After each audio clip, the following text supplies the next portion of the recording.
आप सभी का स्वागत करता हूँ अपने यूट्यूब चैनल में। क्लास 6 साइंस का ये 16 चैप्टर है, लास्ट चैप्टर है। स्वास्थ्य एवं स्वच्छता। स्वस्थ रहने के लिए हमें क्या संतुलित आहार लेना चाहिए। हमारे जो भोजन में होता है वसा, प्रोटीन, कार्बोहाइड्रेट, ये तीनों चीज़ होने चाहिए, जिससे हम क्या होता है वो संतुलित भोजन होता है। अगर हम संतुलित भोजन नहीं करेंगे तो हमें कई सारी बीमारियां होना स्वाभाविक सी बात है ना। तो स्वस्थ व्यक्ति वह है जो शारीरिक और मानसिक रूप से स्वस्थ है। हमारा स्वास्थ्य उत्तम रहे, हम शारीरिक और मानसिक दृष्टि से भी स्वस्थ रहें। इसीलिए हमें अपने शारीरिक अंगों और उनकी कार्य प्रणाली की जानकारी अवश्य होनी चाहिए। यदि हमारा परिवेश स्वच्छ नहीं होगा और हम अपने शरीर की स्वच्छता का ध्यान नहीं रखेंगे तो क्या हो जाएगा, हम बीमार पड़ जाएंगे। अच्छी आदतें, संतुलित भोजन, संतुलित जीवन हमारे व्यक्तिगत स्वास्थ्य को नहीं बल्कि सामुदायिक और समुदाय के लोगों के लिए भी ज़रूरी है ना, को भी प्रभावित करता है। अगर हम स्वस्थ हैं, हमारा स्वास्थ्य भी, हमारा जीवन भी संतुलित है तो आगे आने वाले जो हमारे आस-पास के लोग हैं उनके भी स्वास्थ्य को प्रभावित करता है।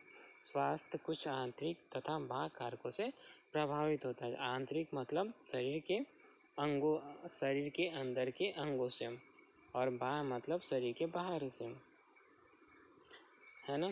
जैसे बाह्य कारक हैं असंतुलित भोजन, रोग फैलाने वाले सूक्ष्म जीव, बुरी आदतें और पर्यावरण प्रदूषण आदि से आते हैं। अच्छे स्वास्थ्य के लिए भोजन जैसे कार्बोहाइड्रेट होना चाहिए।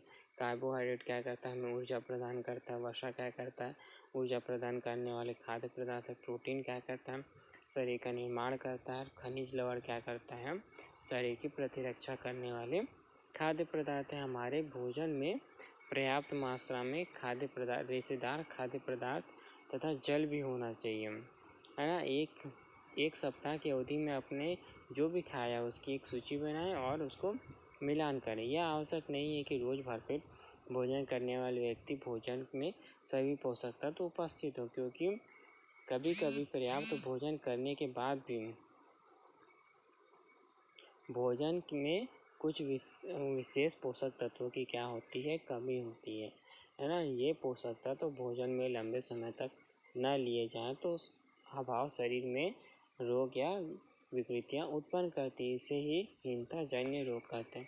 देखिए, जो हम रोज़ भोजन करते हैं अगर उसमें पूरी मात्रा नहीं है प्रोटीन की, तो हमें लंबे समय तक अगर उस प्रोटीन की मात्रा हमें पूरी नहीं होती है तो हमें क्या हो जाएगी, हमें कुछ न कुछ बीमारियां या रोग उत्पन्न होंगे ही शरीर में। अब देखते हैं कि जो विटामिन है वो अगर वो नहीं मिलती है तो उनसे क्या क्या रोग हो सकते हैं, उनके क्या क्या लक्षण हैं। और मतलब जो विटामिन ए है, हम किस चीज़ को खाएंगे तो विटामिन ए मिलेगा। तो विटामिन ए से कौन से रोग हो सकते हैं, रतौंधी रोग हो सकते हैं।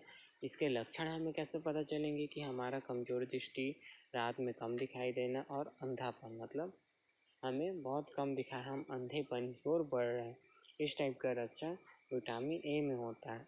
अब इसे कैसे दूर कर सकते हैं, मछली का तेल, गाजर, कुम्हड़ा आदि जब खाएंगे हम तो ये हमारे जो विटामिन ए है ये दूर हो जाएगा।